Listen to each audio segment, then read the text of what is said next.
Yuk mulai aja yuk. Record sudah dipasang. Ya silakan Alit atau Deping buka. Deping aja buka. Deping, pete. Oke. Kayaknya kameraku jelek deh. Ntar dulu ya, sorry. Ini Mia dapat kebagian apa sih? Mia belum masuk ya? Nyusul aja dia. Ada cahaya nggak? Oh, nggak. Oke. Enggak, udah. Mantap. Lanjut. 1, 2, 3. Om Swastiastu. Assalamualaikum warahmatullahi wabarakatuh. Shalom, namo buddhaya, dan salam sejahtera untuk kita semua. Selamat pagi kepada Dr. Evaluator. Perkenalkan, kami dari SGD A6 akan mempresentasikan student project dari SGD A6, yaitu yang berjudul Exotropia Intermittent.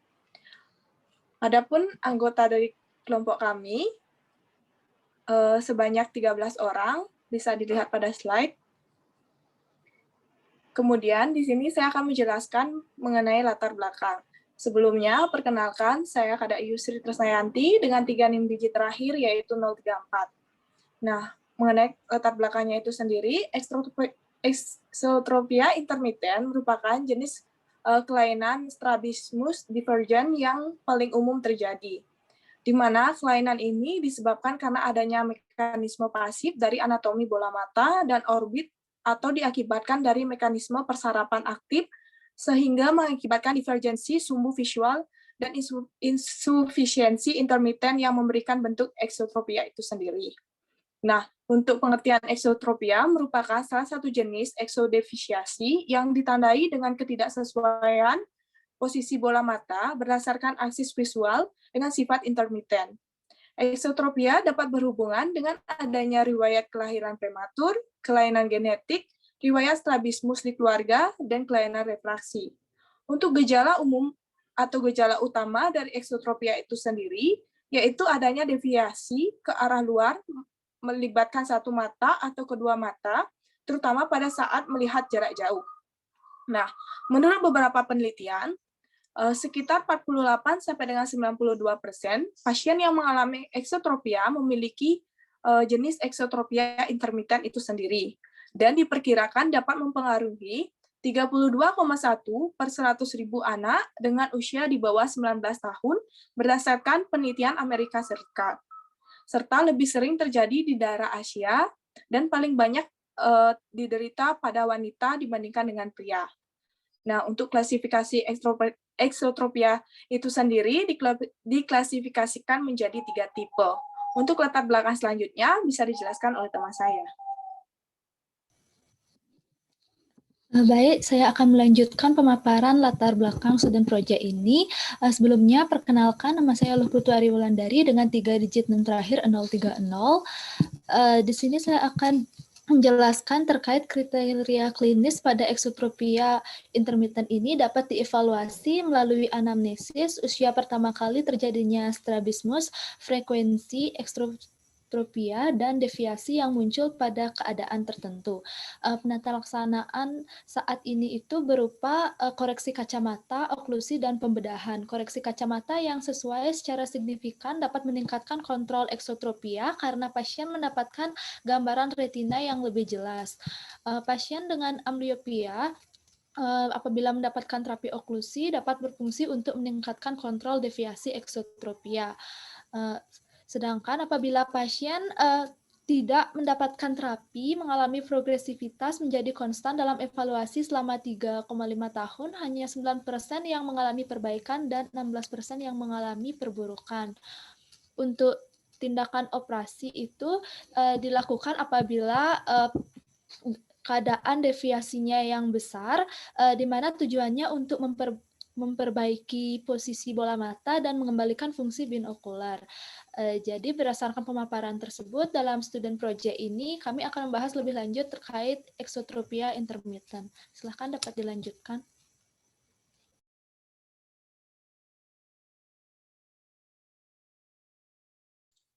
Ya, perkenalkan nama saya Gabriel akan melanjutkan bagian ini. Jadi, dari student project kami, rumusan masalah yang dapat kami rumuskan yaitu apakah definisi dan klasifikasi exotropia intermittent, bagaimana epidemiologinya, bagaimana anatomi dan fungsi normal mata yang seharusnya, apa saja etiologi dari eksotropia intermiten, bagaimana patofisiologi dan manifestasi klinis, bagaimana diagnosisnya, penata laksanaan, serta prognosis dari eksotropia intermiten.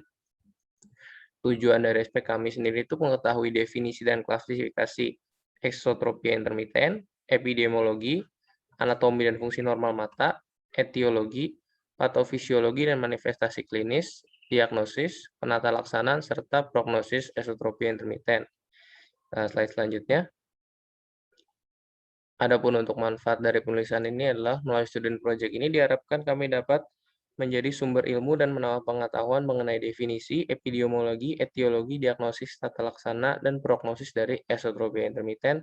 Dan bagi masyarakat sendiri, masyarakat didapatkan menambah pengetahuan mengenai dampak dan prognosis dari eksotropia intermiten itu sendiri. Silakan selanjutnya.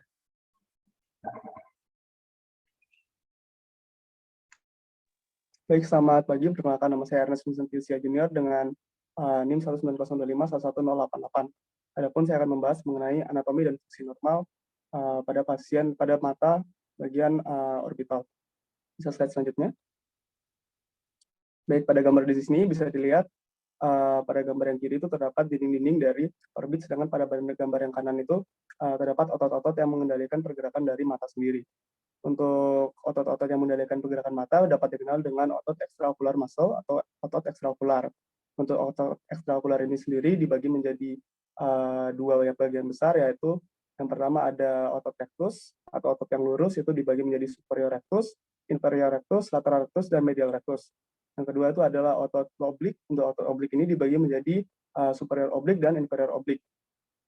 Untuk otot superior rectus ini sendiri dia menjalar dari superior bagian dari cincin tendonius, yang kemudian dia akan berikatan pada superior dan anterior bagian dari sklera.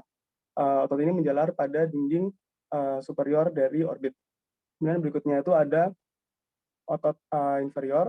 Untuk otot inferior ini sendiri dia menjalar pada dinding inferior, kemudian ada otot medial menjalar pada dinding medial, dan juga otot lateral menjalar pada dinding lateral. Untuk otot oblik sendiri, untuk otot oblik superior, dia itu berorigin dari sphenoid bone, yang kemudian dia akan melewati trochlea, yang lalu dia akan berikatan pada sklera dari mata, posterior dan superior dari rectus superior. Kemudian untuk otot inferior, dia akan berikatan pada bagian anterior, dia berasal dari bagian anterior dari orbital, lantai orbital, kemudian dia akan berikatan pada sklera, tapi pada posisinya itu dia posterior dan lateral daripada rectus. Bisa slide selanjutnya. Oke, baik. Pada sini bisa dilihat. Selanjutnya lagi. Baik, terima kasih. Jadi di sini bisa dilihat pergerakan dari setiap otot-otot extraocular muscle. Untuk superior rectus sendiri, dia tuh mempunyai fungsi elevasi, tapi juga dia juga berkontribusi dalam aduksi serta medial rotasi. Kemudian selanjutnya itu ada otot inferior rectus, dia itu berfungsi untuk aduksi dan juga lateral rotasi dari bola mata. Selanjutnya ada medial rectus itu dia berfungsi untuk aduksi dari bola mata. Lalu ada lateral rectus ini dia berfungsi untuk abduksi dari bola mata. Kemudian selanjutnya untuk otot oblik, yang pertama itu ada superior oblik. Untuk superior oblik ini dia berfungsi untuk depresi, abduksi, serta medial rotasi dari bola mata. Lalu yang terakhir itu ada inferior oblik. Untuk inferior oblik ini dia memiliki fungsi elevasi, abduksi, dan rotasi lateral dari bola mata. Untuk anatomi dan fungsi, sekian dari saya. Selanjutnya akan dilanjutkan oleh teman saya.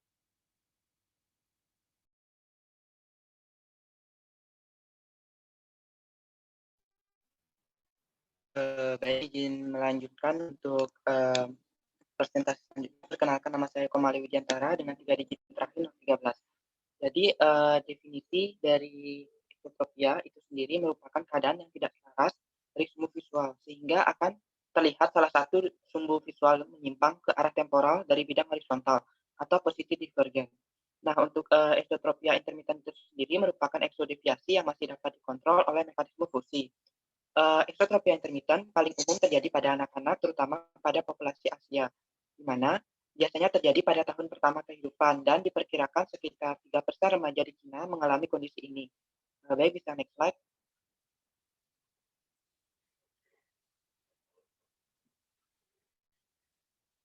Bisa di next.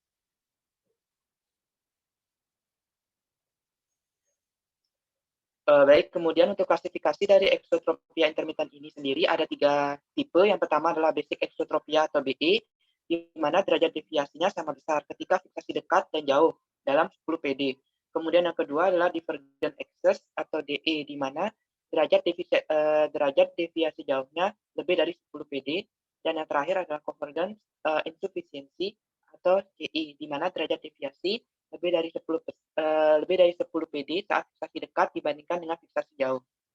Baik, mungkin bisa dilanjutkan oleh rekan saya. Baik, saya izin melanjutkan. Perkenalkan, saya Victoria dengan 3 digit NIM terakhir 056. Jadi untuk eksotropia ini adalah jenis strabismus kedua tersering di dunia, yaitu 1,93%.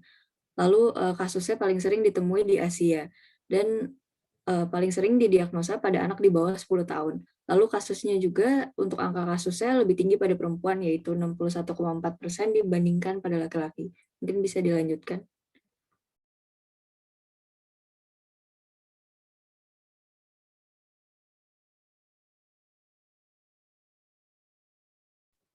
Baik, selanjutnya saya akan menjelaskan mengenai etiologi dari eksotropia intermittent. Sebelumnya, perkenalkan, nama saya Vivian. Di sini terdapat beberapa teori yang menjelaskan mengenai eksotropia intermittent. Yang pertama yaitu ada disfungsi otot oblik, di mana disfungsi otot oblik merupakan hal yang mendasari eksotropia intermittent karena otot ini memiliki fungsi tersier yaitu abduksi. Apabila terdapat overaksi otot oblik superior dan otot antagonisnya yaitu oblik inferior underaksi, maka akan terlihat divergensi pada down gaze dan konvergensi pada up gaze sehingga menyebabkan A pattern, begitu juga sebaliknya. Selanjutnya ada otot horizontal. Menurut Uris menyatakan bahwa overaksi dan underaksi otot rectus horizontal bertanggung jawab terhadap terjadinya AV pattern karena otot rectus medial lebih aktif saat down gaze dan otot rectus lateral lebih aktif saat up gaze. Selanjutnya ada otot rectus vertikal, di mana menurut Brown, kelemahan otot rectus superior menyebabkan V pattern karena terjadinya elevasi yang terlihat jelas saat aduksi pada mata kontralateral. Dan sebaliknya, kelemahan rectus inferior menyebabkan up A pattern.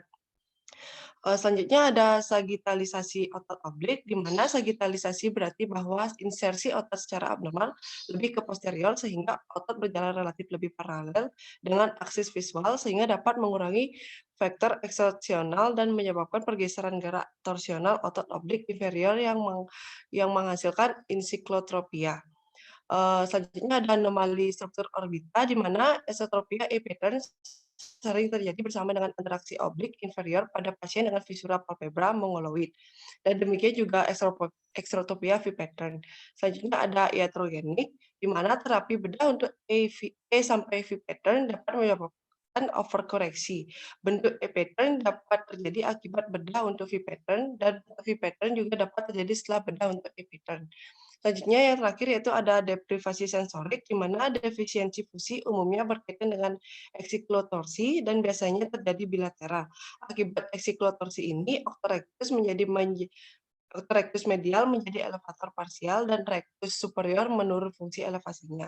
Dan hal ini menimbulkan gambaran klinis mirip dengan overaksi oblik inferior. Bisa dilanjutkan?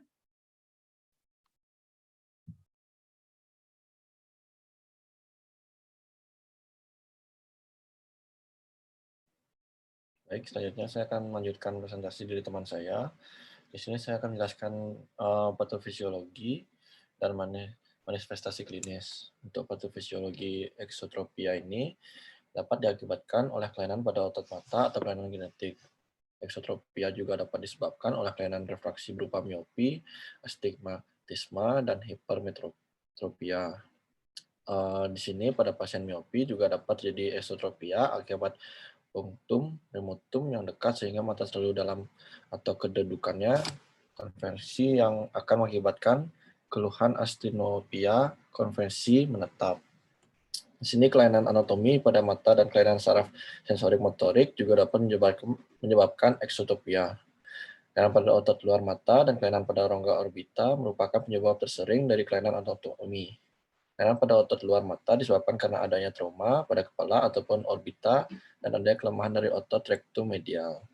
Faktor-faktor tersebut menyebabkan posisi kedua mata tidak lurus dan penglihatan binokuler terganggu serta berdampak pada fungsional kualitas hidup penderitanya. Untuk manifestasi klinisnya bisa di next ya, selanjutnya. Ya, untuk manifestasi klinisnya pada beberapa kasus dapat ditemukan gejala-gejala pada eksotropia, yaitu kedua mata tidak tertuju pada satu objek sehingga satu mata lurus ke depan dan mata lainnya menyimpang dari posisi yang seharusnya. Eksotropia dapat bersifat horizontal, yaitu satu mata terletak normal dan satu tunjukkan menuju keluar, dan dapat juga bersifat vertikal, yaitu satu mata lebih tinggi atau lebih rendah, dan mata satunya menuju keluar. Mungkin selanjutnya bisa dilanjutkan oleh teman saya.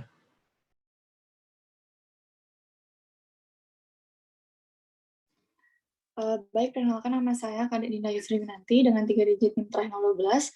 Selanjutnya adalah diagnosis dari ekstropia intermittent. Nah, diagnosis dari ekstropia intermittent ini meliputi berdasarkan hasil dari anamnesis dan juga pemeriksaan oftalmologis. Nah, dalam anamnesis ini dapat digali yang pertama, riwayat keluarga. Biasanya strabismus itu diturunkan secara autosomal dominan. Lalu yang kedua, umur pada saat timbulnya strabismus, karena semakin awal timbulnya strabismus, semakin jelek prognosisnya. Lalu timbulnya strabismus apakah mendadak, bertahap, atau berhubungan dengan penyakit sistemik. Lalu yang keempat ada jenis deviasi, bagaimana pasien menyadari strabismusnya, bagaimana penglihatan dekatnya, kapan mata terasa lelah, apakah pasien menutup matanya jika terkena sinar matahari, apakah matanya selalu dalam keadaan lurus atau setiap saat, dan juga apakah derajat deviasinya tetap setiap saat. Lalu yang kelima ada fiksasi. Nah, apakah selalu berdeviasi satu mata atau bergantian. Lalu untuk pemeriksaan oftalmologisnya, untuk membandingkan ketajaman mata penglihatan pada kedua mata. Lalu memeriksa adanya kelainan refraksi pada mata dengan retinoskop memakai sikloplegik. Dan juga menentukan besar sudutnya deviasi menggunakan prisma dan uji tutup bergantian atau alternate cover test. Nah, agar tidak terjadi undercorrection, perlu melakukan prism adaptation test untuk mengetahui deviasi maksimal.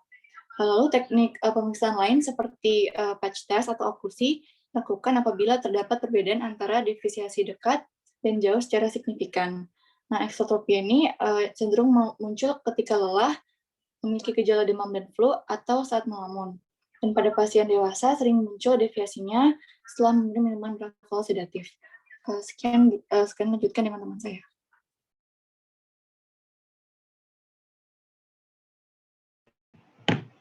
Baik, perkenalkan saya Gusti Ngurah Ananda dengan 3 digit NIM terakhir 163. Jadi untuk penata laksanaan daripada esotropia intermittent itu meliputi observasi, penembalan atau patching, terapi overminus, terapi oklusi, terapi penglihatan, dan juga pembadahan. Nah, terapi-terapi ini dapat disesuaikan dengan keadaan pasien. Berikut kami membahas beberapa konsep penata laksanaan. Yang pertama, yaitu melalui observasi. Suatu multi-center randomized clinical trial telah menunjukkan efek dari observasi dan penambalan berkala, yaitu tiap 3 jam per hari selama 5 bulan, pada anak dengan usia 3 hingga 11 tahun dengan IXD. Hasil menunjukkan bahwa pasien yang diobservasi tidak menunjukkan perburukan dibandingkan dengan kelompok yang dilakukan penambalan berkala, sehingga observasi bisa menjadi salah satu opsi. Kemudian yang kedua, bisa menggunakan penambalan atau patching, biasanya digunakan untuk menunda tindakan operasi. Penambalan ini biasa dilakukan pada satu mata ataupun bergantian, dengan tujuan mengurangi derajat deviasi atau mengubah karakteristik dari deviasi. Next. Selanjutnya ada terapi overminus bertujuan untuk menginduksi konvergensi sehingga mampu mengontrol deviasi. Nah, penelitian sebelumnya telah menunjukkan pelaksanaan menggunakan lensa berkisar dari 0,5 dioptri hingga 5 dioptri dengan tingkat keberhasilan 12 hingga 72%. Kemudian selanjutnya itu ada pembedahan dapat menjadi opsi apabila keadaan semakin memburuk dan menunjukkan deviasi selama lebih dari 50% waktu sadar atau waktu terbangun. Studi oleh Richard dan Parks telah menunjukkan bahwa tingkat kesuksesan hingga 56% dengan definisi deviasi pasca operasi kurang dari 10 PD selama 4 tahun periode setelah di follow up. Baik, selanjutnya akan dilanjutkan oleh teman saya. Baik, selanjutnya sebelumnya perkenalkan nama saya Luputri Jayanti dengan 3 di GIR 205. Selanjutnya terdapat prognosis, yaitu terlepas dari perawatan yang digunakan, kekambuhan mata melayang sangat umum. Latihan dan lensa over minus seringkali harus dilanjutkan dalam jangka panjang dan pembedahan sering harus diulang. Sebagian besar anak dengan exotropia intermittent akan memiliki penglihatan yang sangat baik dan persepsi kedalaman yang sangat baik. Mungkin bisa dilanjutkan dengan teman. Baik, sebelumnya saya akan melanjutkan presentasi dari teman saya. Perkenalkan, nama saya Putu Indra Nugrahaya Putra dengan 3 NIM terakhir 243. Jadi untuk kesimpulan, exotropia intermittent merupakan jenis strabismus kedua yang paling sering dijumpai di dunia dan merupakan yang paling sering dijumpai di Asia. Angka kejadian